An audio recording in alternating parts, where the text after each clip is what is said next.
Doop. It doesn't make that noise. That was an added sound effect just for your benefit, so that you know I had clicked that button. All right. My name is Lionel Jacques, as it has been for the last 2 weeks with you guys. Welcome to your week 3 TEM lecture. Week 3. Can you believe that? This week means you're 75% of the way through this class. You're almost done. You're in the home stretch. And then you're going to move usually into your degree specific stuff. Some of you will be going into math, some of you will have English, some of you will jump into coding.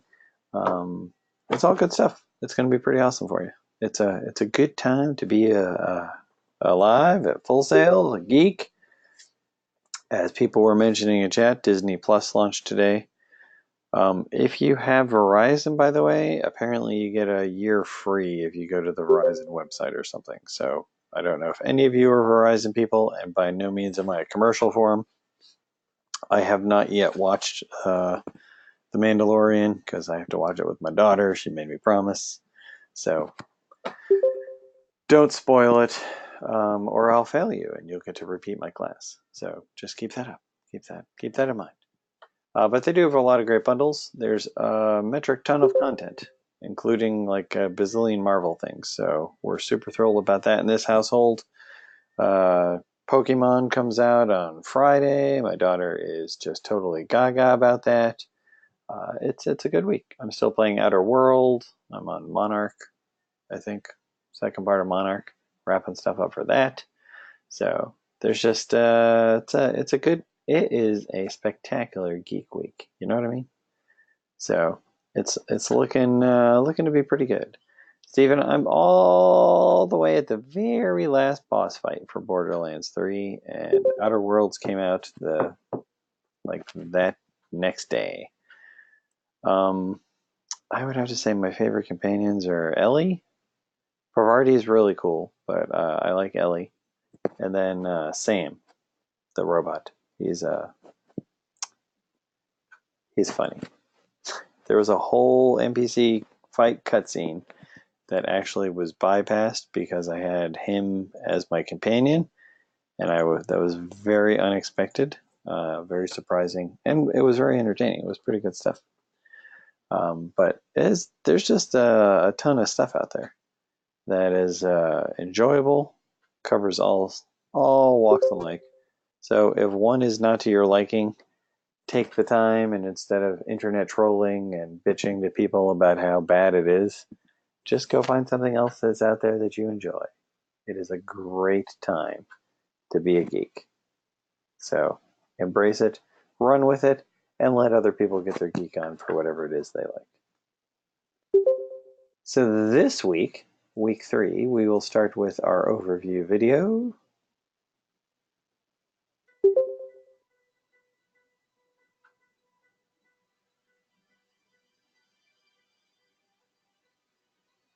Who's got their guess this week?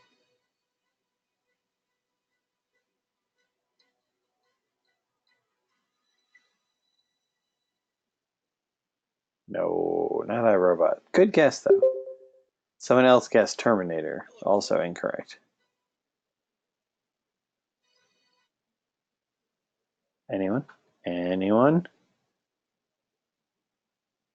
No, that's not the music from The Matrix.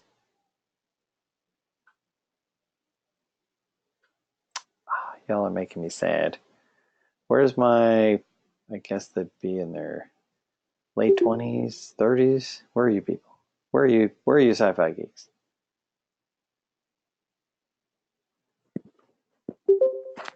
Hey, Zeus, I should totally do one with the Pokemon theme song. Just throw that in as like a secondary resource one. Pokemon! See what people do. No, this is from Battlestar Galactica, the new series, the reboot that happened, I would say a few years ago, but I think by this point it's probably 5 years ago or more. I don't know. It's a little vague in my head. It's sometime in the recent past. This came out as a TV show. They rebooted it. So That's the basis of this particular one. The reboot is well worth it. Gets a little odd at the end, but is all good. And definitely, if you like pretty tense science fiction, it's got some really good storytelling, really good stuff. So definitely something to keep an eye on. Enjoy and embrace your sci-fi-ness because it's what we are in the world. It's where we're ending up with it. Let me collapse some of my control panels so I can see stuff, and we will be moving on to 3.0 network plane. Yes, the Stargate one. We were going to do the Stargate, the TV show, not the movie. But the problem is with the opening credits, there's a metric ton of special effects that we can't reproduce on our non-existent special effects budget. So also Deep Space Nine kind of hard to do on a non-existent budget. I guess we might be able to do it if we made like cardboard printouts of some of the stuff and changed it to be like, TEM. Maybe that might work. I don't know. We'll have to see. So we're still working on some. We're still working on some. So we have the networking plan. This is where, if I apologize if I'm rambly this week, it's just been a great last few days. Been busy, but it's all good stuff. Got to share some games with my daughter. All sorts of good geek stuff have been happening. So I'm in a wonderful, wonderful mood. It's a great time, and you'll be happy to know that I've been grading your guys' work. I've started grading your guys' work today. Since I'm in such a great mood, you always want your teachers in a good mood when they're grading your work. It's just makes everything go smooth. But we're going to start with one of our two assignments this week for the networking plan. Now, it should, yes, okay. We had to add this in here. The networking plan is this. I don't know how to encapsulate this. Essentially, the idea with the networking plan is how you can get connected to other people within your industry, how you can grow those connections, utilize them, capitalize on them, refine your skills, and really start utilizing these connections. Some of us I know are total introverts and are like, oh, I'm not a person who likes to network. But I will tell you, when we last checked, I think it was 89, 88, or 89% of all jobs get filled through networking. So this isn't the good old boy network stuff where it's like, oh, well, that guy's one of us, so hire him. That's not what the networking hire stuff is. The networking hire stuff is Kyla knows Brandon, and she knows what he works with and how his projects are, and she has seen his work and her company generally. And this is how this happens at Full Sail, even at Full Sail. So it's pretty much everywhere I've ever been in my entire career. It starts with there's an opening. So last year we had an opening for our AI programming instructor. It's a very specific set of skills for that class, but it was an opening that we had and we had to fill. So before anyone saw it, they sent for my degree program, they sent a email out saying, does anyone that has these specific skills and would be interested in working with us as our AI instructor? And if they don't hear back from that small group, then they usually send it to our technology programs and say, hey, does anyone know anyone that has these particular skills and they would like to do this? And then if that still doesn't work, they send it out company-wide. And if company-wide doesn't work, then they post the job for the general public to see. So the job never made it to any of those stages. They sent it out within the department, said, does anyone know anyone who would like this job? One of our instructors said, yes, I have a friend who has that skill set and he would love to work here. And he interviewed, did well, and got hired. So networking does not preclude you actually having the necessary skills and abilities within your job. Networking is capitalizing on the connections you've made with people and who you know in order to be able to grow those connections into opportunities to step in and maximize your chance at these jobs. So part of that is starting to get to know the people in your industry and how it works and getting your name out there and your work out there so people can see what it is you're working on. This is especially important for all of you on all of your degree programs. Now, I know a lot of you instantly think, oh, this is really for the graphic design, digital arts and design people, the animation people, et cetera, et cetera. Dear developers, guess what? It actually works for you as well. Posting stuff on Stack Overflow, answering solutions, having nice, clean, elegant code, and interesting problems solving abilities is how your code is going to get recognized. That and projects you work on and stuff. So it's a good opportunity for all of you to start getting out there and showing your stuff out there. So knowing those people, building those connections, and getting that exposure is really the start to getting you guys all set and underway within your industries. So this first assignment has a few different parts in it. You do not, and I'm going to have to be as clear as possible on this, it is highlighted here in bold. You do not need to create a social media network for this account. You do not have to join a professional organization. You do not have to go to meetups and blogs. You do not have to pay for and sign up for any attendance to any conference, etc., etc., etc. This is the stuff you can do. Does that make sense? I know that's going to seem silly, and some of you are going to be like, oh, this is just pointless research. He's having his research, blah, blah, blah. Well, yeah, that's the focus of this class. Sorry. In order for you to understand about your industry, you have to research about your industry. So the first thing is you're going to look at social media platforms that would be of use for people in your industry. Now, a lot of you will instantly go, oh, Facebook. But ask yourself honestly, is Facebook more for in your industry for family and friends, or do you see people? Are there people within your industry that follow or could be followed on Facebook? You know what I mean? And for all you animators and developers who are like, well, I don't know, how would I find out those names?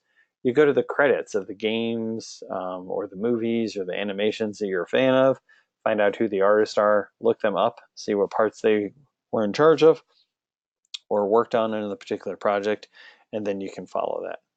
So Reddit is also a nice one, but Reddit doesn't count as social media for this particular one. Social media generally has a wider thing. Reddit is spectacular for some of it. And for the few of you that have mentioned DeviantArt, keep in mind DeviantArt is much more fan based, whereas ArtStation is actually the one that your degree programs for animation, game art, and DAD, and I think graphic design all utilize. So keep that in mind. There's a ton of useful stuff out there, but for this one, you want to try to see for part A what platforms are utilized within your industry. I'm not going to tell you whether you're right or wrong. You just need to dig around and see what's what. If you currently have social media on that particular thing, so say you have a Facebook account and you do find that your artist in your degree field or your industry do post stuff on it, what would you need to do to yours to make it respectable? Keep in mind that many people in this day and age do not get jobs because of what is posted on their Facebook. There are people who are fired from jobs that they have had for years because of what they posted on Facebook. And I know some people think is wrong, and some people go, no, it's right. It's their comeuppance. They shouldn't post some of this stuff. It is your account. You are free to post whatever you want on social media. But freedom of speech doesn't mean freedom of repercussions. And if a company does not want something you have said or done associated with their company image, they're within their rights to say no and fire you. So keep that in mind. And pretty much the rule of the internet is anything you put out there will always be out there. It does not go away, even if you delete it. So be careful. I think we've probably gone a little over the deep end with, well, back when he was 15, he posted this on the internet, and that was wrong. And I mean, he's 50 now, but when he was 15, it was a bad thing. You know what I mean? So if we're in that trail now, don't post stuff on the internet that you will not be totally fine with in the future if it denies you a work opportunity. So the first part of this is looking for the social media and what you would need to do to keep it on a professional basis and something that you would be able to use. Then you're going to make a networking plan. So the networking plan is these prompts that we lay out below here. Notice there are 5 of them. There are not 2, there's not 3, there's 5. You'll want to answer each of these 5 prompts with nice meaty paragraphs of 5 sentences or so each, probably longer. And all you really need to do is discuss it. I don't want you to specifically answer. See, like if you look at number 2, what professional organizations in your industry would you like to join and why? Well, I don't want to name. Like there's a teaching one for online instructional design called the E-Learning Guild, and it has difference to pedagogical theories and practices if you're teaching your courses online as opposed to in person, and different things you can do and different resources and different ways to structure stuff. That's all great, but if you weren't a teacher, you'd have to find out about that organization. So don't just post e-learning guild. Post e-learning guild and why and where you found it and why you think it'd be an asset for you to join in there. Does that make sense? Okay. So all you're doing is going through the professional networking site. Which one do you think would be ideal to use and why? What professional organizations in your industry would you like to join and why? What do you think? What's the benefit you think it's going to do for you? And where do you plan on making professional contacts? Keep in mind, we are fully aware that some of you live in the middle of South Dakota, and some of you live on a small island in the Bering Sea. I understand you're isolated and you do not have all the resources that might be available to people who live in your industry's hub, New York City, Chicago, Miami, etc., etc. There are online organizations that can give you the support necessary for your industry in a virtual thing. There are meetups, there are virtual meetings, there are virtual conferences, there are blogs, and there are, even with the brick and mortar conferences, examples of where they stream their content and their panels online, and you would be able to participate even if you cannot actually physically get to that location. So please, please do not mail your instructor this week explaining to us how you're isolated and you can't get to any of these things or do any of these things because you just don't live near anybody and there's nobody within your industry anywhere within your entire living area and there's just no chance for you to do it. We're not asking you to do it. And there are always, 100% of the time, online things you can do to grow your network. Okay? Keep that in mind. Please keep that in mind. Great example is a Game Developers Conference. For anyone who does audio or artwork or game art or development or software development or AI or sound or a bazillion other things, GDC is the developer version of E3. So E3 is like, hey, we're going to get you hyped for all these new games. Look at all this cool stuff coming out.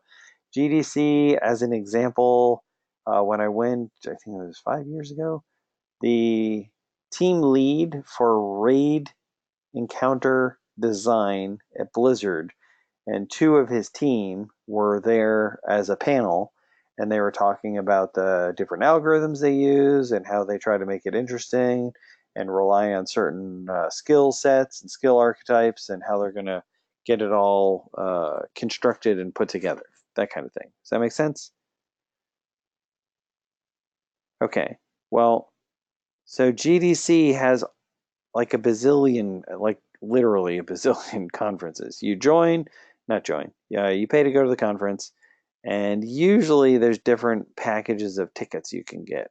And the tickets will be like, I want to go attend, I get to attend 6 panels. And the panels will be with industry people. The one I went, it was Knights of the Old Republic. No, the online version, the online game people for, I think it was still called Knights of the Old, or the Old Republic, Star Wars Old Republic, or something. Anyways, them, I got to listen to the audio gentleman who did all the designs for a game called Limbo that you may or may not be aware of.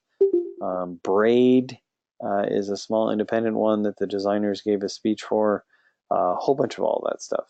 So I got to participate in all those and attend and listen to people in the industry talk about what they do and why they do it that way and what they've learned and what, those kind of lessons. So it's got a ton of useful stuff. And GDC has two great options. One is if you sign up and investigate early enough, you can go and help be like a badge person at each of the panels. If you do a certain number of hours, you get your badge for free. So that's always an option. But they also have, after the conference, you can get a virtual ticket, and that lets you watch live streams of all of these panels, as well as actually watching archives of all the panels will be accessible for, I think, 3 months or 6 months afterwards. So there's tons of options for you, no matter where you are, no matter what your fiscal state may be, or no matter how busy or not busy you are. There are options to network and grow connections within your industry. Does that make sense?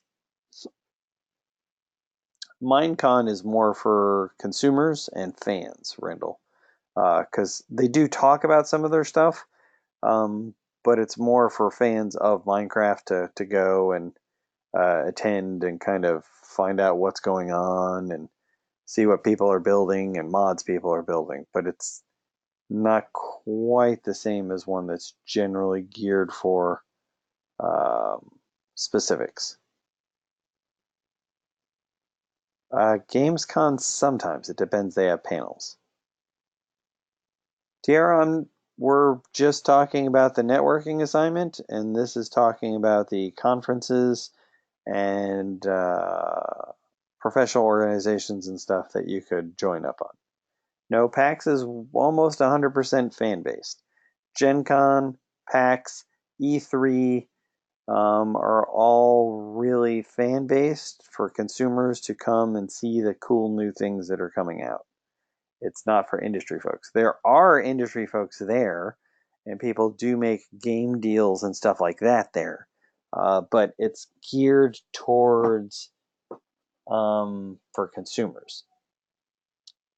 No, Kelsey, conventions are fine. It depends how it's focused and what the focus of the particular convention is. So, as an example with Gen Con, so say you're a game designer and you're doing analog designs for board games. That's totally fine. Gen Con has about 1,000 people displaying their stuff. So you could potentially set up a table as a small vendor. More likely, though, the expense won't be worth it unless you have your merchandise and you're going to be able to sell it. And going and pitching your ideas and your game designs to try to sell them to the larger manufacturers is kind of lost in the noise because they're super busy. So if they're super busy, they will go, oh, you have a game idea, as do these other 7,000 people. Thank you for the idea. Give us, whatever specs and stuff like that you can take care of. That kind of thing. There's SIGGRAPH and some of the others. Look up. That's the idea of this assignment, to find out what conventions are out there for you. The main thing with what you want to look for conferences Because conferences are for industry people and they teach you things. They have panels in which professionals are sharing with other professionals how stuff works. Conventions are usually to celebrate that particular thing. So you want to look more for summits and conferences. Those are the key words that will usually be the kind of thing you're looking for professionals within your industry.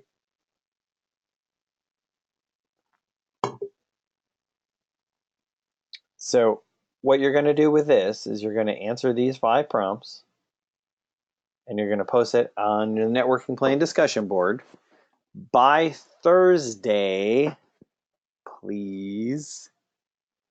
Wait, is this a Sunday or Thursday? I apologize. Oh, no, it's Thursday for your first one.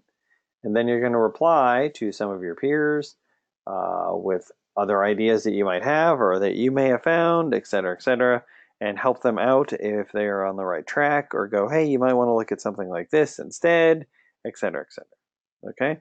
So your first post with your actual networking plan, answer to those 5 questions, is due Thursday, and your reply to 4 classmates, not 1 or 2 classmates, but 4 classmates, will be due on Sunday. So some of the options are here for you. This is not by any means an extensive or exhaustive list. I'm sorry. It's really just to get you started. Some people get stuck on this one. So this is here to help fire up the old brain cells and get you started. There is, of course, as always, overlap in our various things. So if you're under web design and you can go to 360 iDev or NSC conference, then those are there for you. Worldwide Developer Conference for Apple, all that kind of stuff. Does that make sense? There's a ton of things that you can look into here, and this list is not exhaustive. You can go off this list. This is just to get you started. All right? Any questions on the basics of what I've talked about here, or any questions regarding 3.0 networking plan? I know there's some questions that have passed by up in chat. Again, please try to wait until I'm done actually talking about the topic in your assignment and then shoot the questions off. So if you have any at this point that you have typed and I have not replied to or covered the answer for, feel free to ask it now and I will do my best to get through those. What do we got, people? Like, so Randall, yours is still on my chat screen. So it says, any network sites for game art mainly? We do have a variety, but you're going to pretty much be looking in the same area as our information and game art stuff. So these here are specific, but honestly, for game art, almost all of these will work for your networking sites and stuff.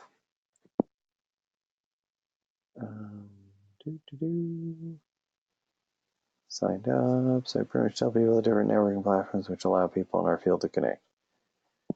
No, Alexander, there's 5 specific things that you're going to be addressing for you specifically. So this isn't people in game design use Facebook. You are going to say Facebook and you're going to talk about Facebook and what you would need to do to use it for your stuff professionally, where you may have seen others in your industry professionally, how you would utilize it, how you would curate it to make sure it's only appropriate material. And then in the next prompt, it might be which groups you'd be able to join online, why you think they would be beneficial for you to join, not for someone in particular. I'm sorry, not for someone in general, but you in particular. And you want to answer the prompts with a direct you answer as opposed to a for everybody. Oh, now we got a lot of scrolling. Could I verify things outside the list? Yes, Jose. If you have anything that's not on the list, feel free to shoot me not Facebook. Oh my goodness, FSO message, and I'll be able to go from there. If you already have a professional social media link for LinkedIn or ArtStation, et cetera, feel free to share it as part of your post. If you do not have one, or you have private Facebook or Twitter or any of that you do not wish to share, then by all means don't share. Just talk about the network that you would be applying it to. So if Twitter's your social media you think would benefit you the most, just put twitter.com as the link instead of your actual Twitter address. Does that make sense?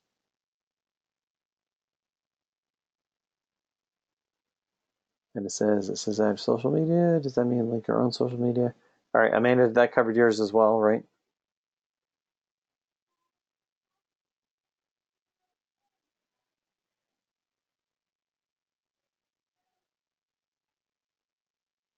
Amanda, you had a question that says social media link. Okay, part D.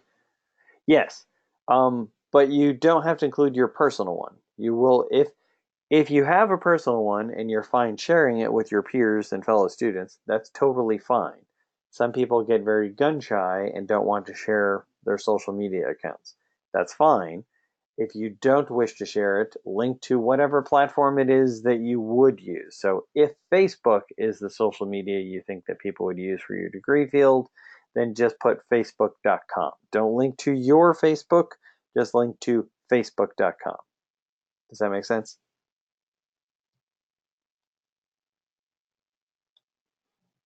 All right, let me see.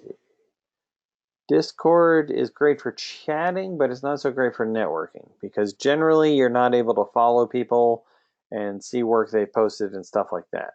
So, Stephen, for Discord is a great connection tool, but it isn't one that's necessarily a basis for networking as on a social media basis.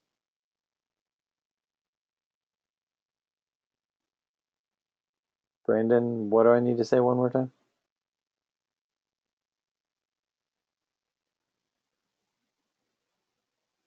Kimberly, I don't know where your question is. It's somewhere up higher in chat.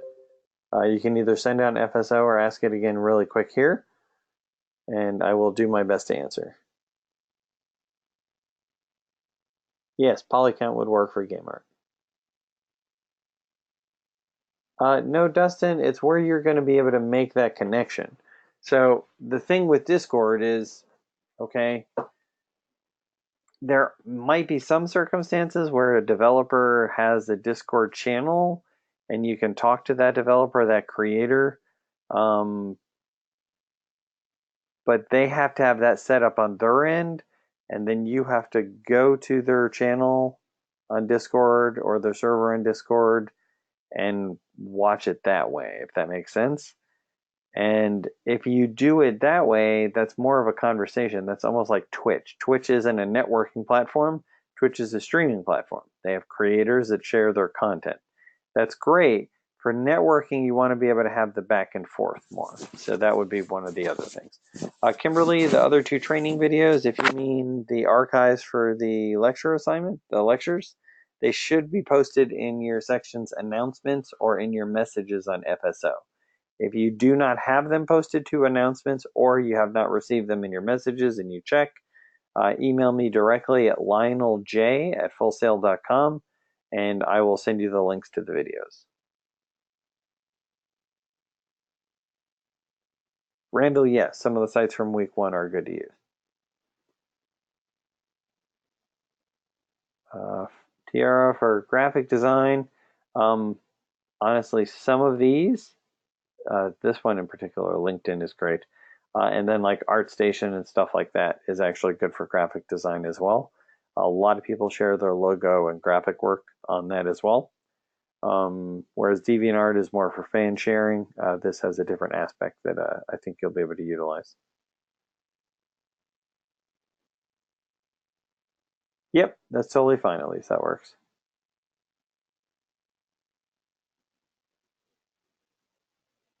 No, Keenan, you misunderstand. If you have an account, that's great. You can't browse most social media sites without having an account. You don't have to make an account for this. If you already have an account, that's totally fine. Um, Generally, though, if you don't have an account or you don't want to share it, that's okay. Just link to whatever the platform is that you would be doing.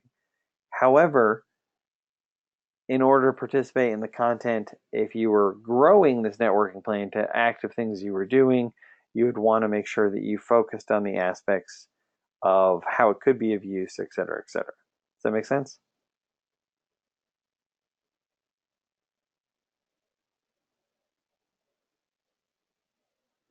The Worldwide Developer Conference that Apple has is different than their keynote. Their keynote is more, here's our upcoming stuff, whereas, as an example, on this last developer conference, most of it was tech nerds like ourselves on stage talking about, as an example, I watched a 2-hour one on the new function methods that were being introduced with the Swift update, the Swift programming language update.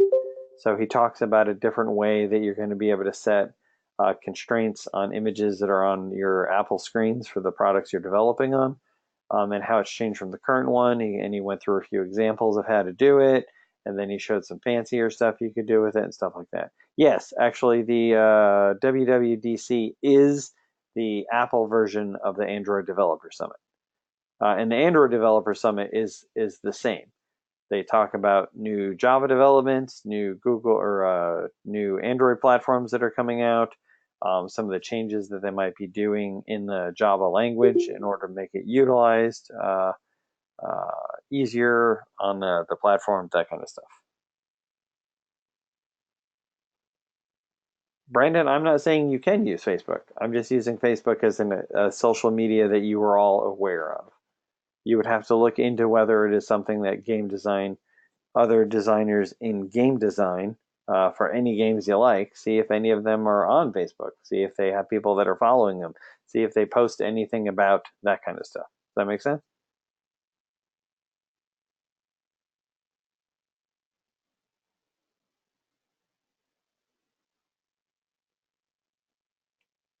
Okay.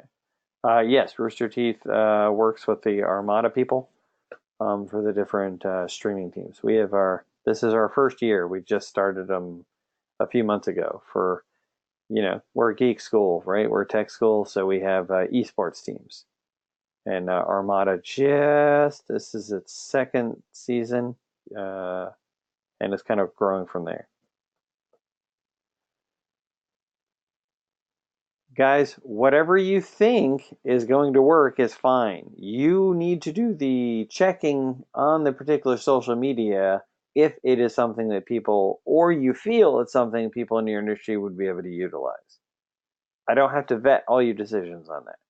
You just have to do some research to find out whether or not it is particularly of use for someone in your industry. Like, there's very little chance someone in computer animation is going to be growing their social network on Twitter, mostly because you can't host any of your files of any of your animations on Twitter.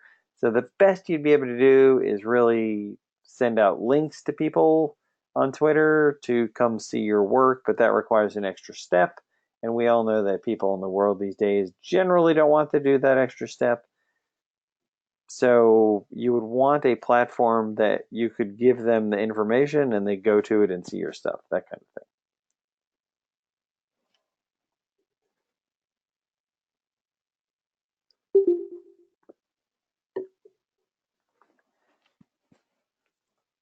Does that make sense for everybody? Any other questions on this particular assignment for networking?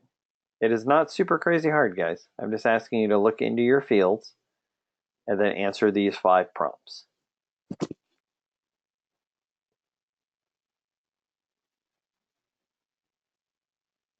All right, if you have any further questions on it, feel free to send them to your instructor or myself on FSO, and we'll be happy to help you out with that. So we're going to go over here to the next one. This is our mission statement. And the only bizarre thing is every single month, this right here should be a video link. And I make it a video link, and then I push the class forward for you guys, and it doesn't do anything. And the next month, it is not a video link. So if you copy and paste that text into Google, it brings you to the very first thing, which is the video itself. watch this video. It's going to explain what SMART goals are. Now, the mission statement is a personal statement about your goals for the next few years. I urge you to watch the video to make sure you structure this properly. Use the value list to help support it properly. And then make sure you look over the requirements so you understand what is required from you. So we did a lot of research when I was creating this assignment on the human psyche. And has anyone here ever joined a gym? Or started running, either running or a gym? Okay, so for those of you that have done it, but currently are not still doing it, or even more importantly, all right, let's just say running. My brain has just died on that example, so forgive me. So say we have, I'm going to choose Jose, because Jose said yes. So Jose wanted to start running. And Jose says, I'm going to start running tomorrow, and I'm going to go out, and I'm going to run. And Jose runs 3 times a week. He goes out, whether it's cold out or whether it's hot, until one day he's super tired because he stayed up all night playing the new Pokemon release that came out on Friday. He was very excited about it. He had been waiting a long time for it, and he missed that day at the gym, or that day running. And then, 2 days later, he's like, oh, I'll make it up then. And then he goes, my legs are stiff because I didn't run the other day either. So, and then eventually that becomes the new habit, and not running has replaced running. So in this example, yeah, come on, Jose. But in this example, if Jose had partnered with Brandon and they were running together, well, if you've ever had somebody that you regularly went to a gym or workout classes with, or regularly went running or biking or swimming or any physical activity with, and I mean the same person regularly sticking with the goal, do you think Jose is more likely to stick with that particular thing? Do you know why? There's an actual psychology behind why. Does anyone have a guess as to why Jose is more likely to stick with running if he's doing running with somebody else? Accountability. Now, it's weird though, because Brandon's certainly not going to come over and delete all Jose's Pokemon if if Jose doesn't go running one day. But the way our minds are wired, generally, is that Jose on that first day where he's like, I just need to catch that one more Pokemon. Well, Brandon is still going to show up at 7 a.m., knock on the door in running clothes and go, hey, let's get going. And then you're like, well, I don't want to let that person down. So, I guess I'll go run. I don't want to make a lame excuse and seem like I'm giving up on this. So that's part of this assignment. Because another study, there's probably 4 case studies I studied for this particular one. And the focus of those studies is that the goals we set for ourselves, who here has a goal to make their own game, or to make an animation clip, or to work for a particular company, or any of that? Do any of you guys have that goal? Okay. Here's a question for you. Is that goal just in your head? Has anyone here written out their goal of what they want to achieve? Physically on paper. Good, good. I'm seeing a lot more yeses than normal. I'll tell you that's the second part of this assignment. The first is accountability, and the second is writing out your goal. And the reason you write out that goal is because the way our brain is wired, you have accountability to goals that you have manifested physically, i.e., you physically wrote them down somewhere so that you can see that piece of paper, so that you can see your iPhone with the screenshot that says, this is what I'm going to do. You are more likely to achieve that goal if you have manifested it in a real form. Because we all have had that thing where we go, I'm going to do this thing. I'm going to get right on this. I'm going to do this thing. And it just never ends up happening. You're like, oh, didn't do it today, but I'm totally still planning on doing it. I'm going to start running next week. Oh, something came up. Okay, next month, because it's December next month. So in January, I'll start running in January. And you just never get there. You never make progress towards that goal. It's a goal, it's a dream you have in your head. Kind of procrastination, yes. There's no accountability. And for some reason, and they do not understand all the ways our brain is wired yet. So please understand this is not a perfect science. But if you write out your goal and how you are planning to achieve it, and then that's where the SMART video comes in, because this talks about measurable, realistic, and timely. Those are all aspects. Measurable is actually one of the super important ones. Saying, even writing down, I'm going to start running. Well, that's not a measurable goal. So R is realistic, T is timely, by the way. So it is realistic, but you also didn't state a time period. So our brain works better when you meet these SMART goal requirements. So the key ones that I always focus on is M, is measurable. So don't say, I'm going to start running. Say, I'm going to run 10 minutes 3 times a week for the next 3 months. Because then you have something laid out in front of you that has measurable milestones that when you reach them, your brain gives you that little dopamine hit and says, yes, I've done this. It's the same feeling you get when you write down chores or to-do lists and you cross stuff off of that list. Believe it or not, that releases a tiny dopamine hit into your brain and says, yes, I've accomplished something today. Right? Does anyone get that feeling, or is it just me? When you cross off those items on the to-do list, oh, it's good stuff.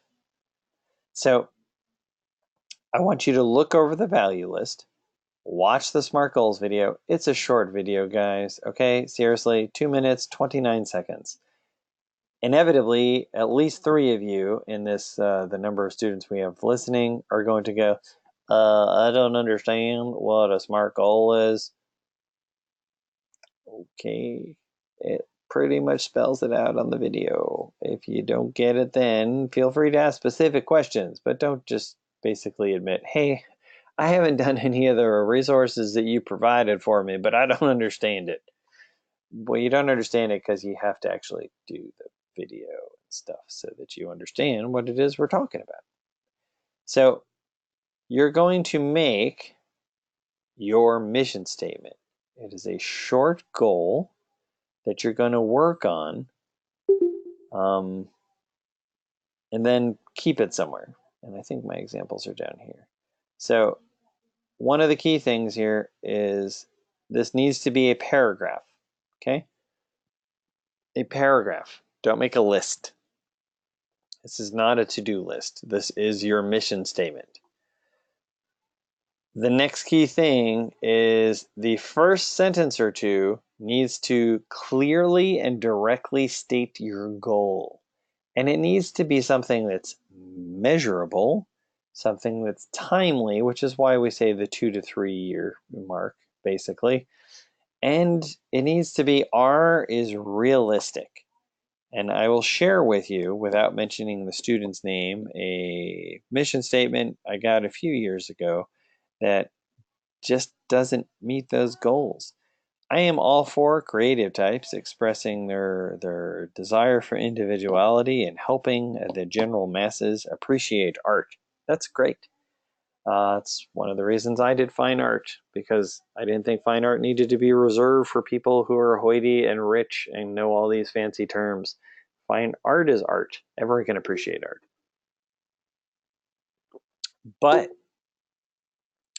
his mission statement, and I'm paraphrasing at this point because it's been about 2 years, but I'll paraphrase, is I want to break the shackles of boredom that restrains society from appreciation of the beauty around us. That was his mission statement. That's great. Oh, it was, yeah. It was interesting. Is that a realistic goal? Breaking the shackles of boredom for the general population. Is that a realistic goal? And let me ask you this: is it measurable? How many shackles have you break? How many do you break a week? Is it like 5 shackles a week enough? How are we going to measure that? You're going to ask people, hey, do you feel like your shackles have been broken? Yeah, one a day. One a day I thought was reasonable, right? But you got to have some sort of measurable progress so you can see if you're freeing all of humanity from boredom. Because, without that goal, you got nothing. And a lot of you in chat are mentioning details, that was very vague. It was indeed. And he did not do very well on the assignment. And he was honestly confused as to why, because he thought his goal was rather clear. He wanted his work to open up people's minds. That's great. That's fine on its own. The goals we're talking about in this mission statement are specific. Okay? Specific. So Randall in chat just mentioned, is create a video game, anime, or book okay? No, actually, it's not nearly specific enough. You would want to pick one of those. And then you would want to say how you're going to do it and when you're going to do it. Are you going to have an anime that you have completed in 2 years? Or are you going to have 2 minutes of an anime, 2 minutes of animation for an anime completed at the end of 1 year? Are you going to have a book finished in 6 months? You're going to work on a chapter a day, a chapter a week, a chapter a month. Got to tie it all in. I want specifics. I don't want, I'm going to make things, or I want to be great in my industry. These goals aren't for me. You will not be measured in any way for this assignment on what your goal is. You will, however, be measured on these specific things I'm asking for here. So the very first sentence or two needs to be a very specific, measurable, timely, realistic goal. Okay? That needs to be the first sentence or two. Following that, you are going to use the value list. The value list brings you through a simple exercise. It's a long list of values. You're going to choose 10. From that list of 10, you're going to go down to 5. And from that list of 5, you're going to choose 3. These are not values I think you have. These are values you think you have. And you're going to use 3 of them to support how you're going to achieve your mission. Okay? Please make sure the sentences are specific, reasonable, and help measure the goals directly and link them to the values. So in our example down here, and I have to pause at this time to ask and beg you to please do not copy and paste this paragraph as your goal. I wrote this mission statement. I recognize it. So please, and yes, before any of you ask, yes, people have actually copy and pasted this paragraph right here and submitted it for their work, because I guess they had no goals. This is your goals, people, not my goal, your goal. Please keep that in mind. So you can see we start specifically with what the goal is. And then the values you can see are determination and adaptability. Those supporting sentences talk about how the determination is going to be used to get part of that goal done, and the adaptability is how that value is going to be used to get more of the goal done. The more specific you are with this, the more timely you are with this, and the more effort you put into this. This is 100% for you. If you have a longer goal, because somebody just asked about the time frame. The time frame for this is 1 to 3 years is really the time frame for a mission statement. And the reason for that is either you will have such tiny little milestones that you're measuring that they lose all meaning, and your psyche doesn't get the reward it's looking for when you meet them, because there's so many and they're so little and they're so easily achieved. The second part is if it's too long a time, if you have smaller milestones and your brain it's too long between, there's like this sweet spot where a month might just be too long, and you'll get to a month and nothing's happened, and your brain just goes, okay, whatever, we're not serious about this. So the smaller and tighter you keep your time frame from a 1 to 3 range, the better off it is, and the more likely you are to achieve that sub-step.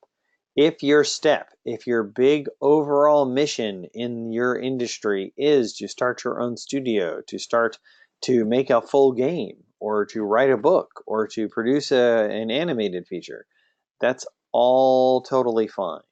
But reel back the scale and the scope to where we're talking about what would your first step to that be that you could work on in the next 1 to 3 years. Does that make sense?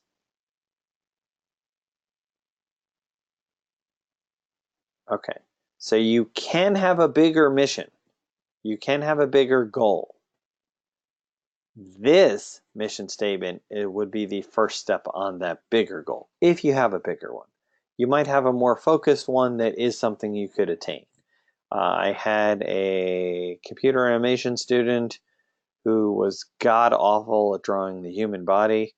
So to improve on it, her mission statement was to randomly draw a different part of the body from a jar she filled with little slips of paper that would say hand holding a racket, thumb, eye, ear, face, right cheek, neck, shoulder, etc., through body parts. She would pull a piece of paper out every day and draw that thing for half an hour every day. By the time she graduated, she was actually quite good, because she set a goal and she worked towards the goal. And she did it every day until it became routine and habit. So anything is achievable. And to quote one of my favorite movies, from Ratatouille, in that movie, Gusteau says that anybody can cook. And at the end of the movie, the critic guy, Egon, says he finally he finally understood what he meant. It's not that everybody can do this thing. It's more that ability can come from anyone. They have to work hard on it. Not every artist here is going to be Michelangelo, but each of you can still be a great artist. All of you can grow your skills in any of the fields you're focusing on. This mission statement needs to reflect that first step, your first goal, your first thing you want to achieve. Okay? Trust me, there's actually psychology behind this. You want your goal to be the first sentence, and your supporting sentences need to use the values from our list on how you're going to get to that goal. Then print this out, take a screenshot of this, do whatever you need to do to put it somewhere where you will see this every day. And then you are your own workout buddy.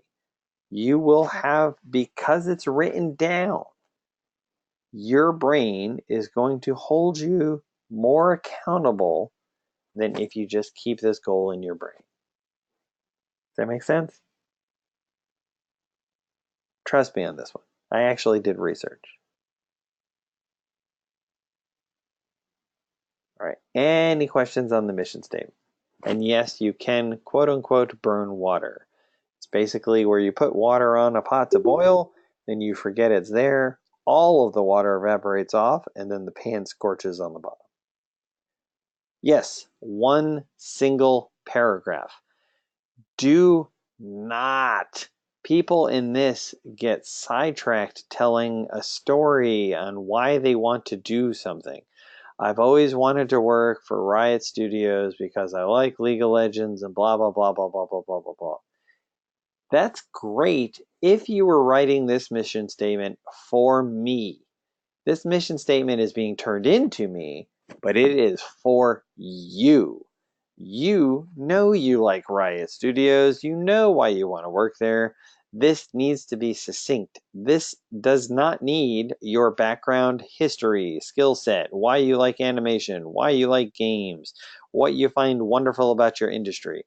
This is for you to help keep you on track and achieve that goal. None of that fluff is necessary for this, okay? Take your goal, boil it down to a sentence or two, and then support it with a trait or two on how you're going to use traits that you feel you have in order to achieve that goal. All right? To the point. It should not be larger than a paragraph. Any text editor. This is not one where it needs to be fancy or artistic because that will blend in with the background. You literally want this to be a paragraph. Nothing fancy, no colorful calligraphy. I guess if you're really, really, really diehard needlepoint person, you could do needlepoint and have it permanently framed somewhere in your house. That'd be solid. Take a picture of that if you want. You can get that needlepoint done in a week. You gold letters with calligraphy, yes, that's okay. But generally, you want it to be in any text editor, just any text program. Just type up your paragraph. Make sure you do your values and stuff in your supporting sentences, and you're good to go. That's all that's required. Nothing fancy. No giant artistic images. You do not need to wrap your mission statement around a 3D model. All we need is this.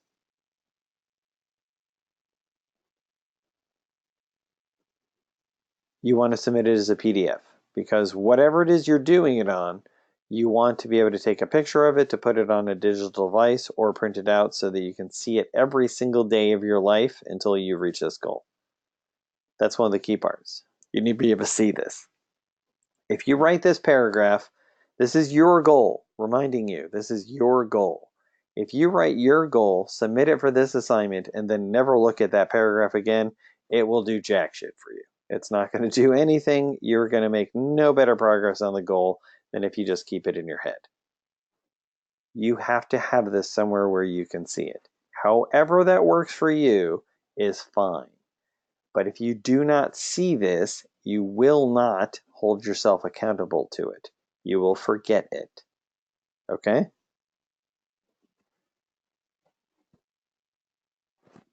Any other questions on this?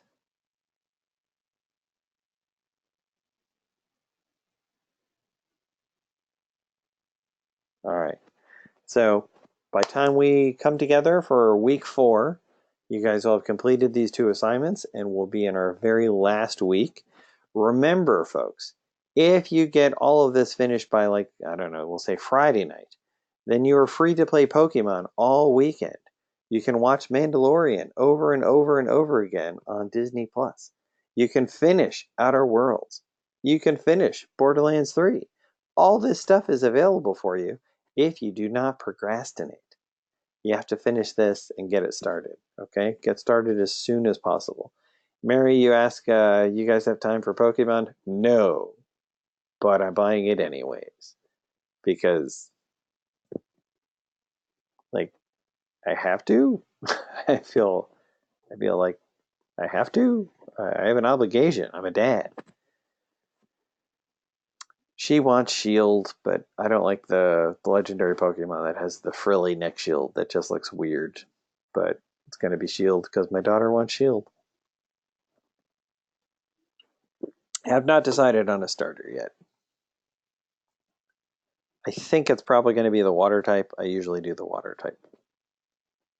And I think this one, I need to really see their evolutions because Sun and Moon threw me off.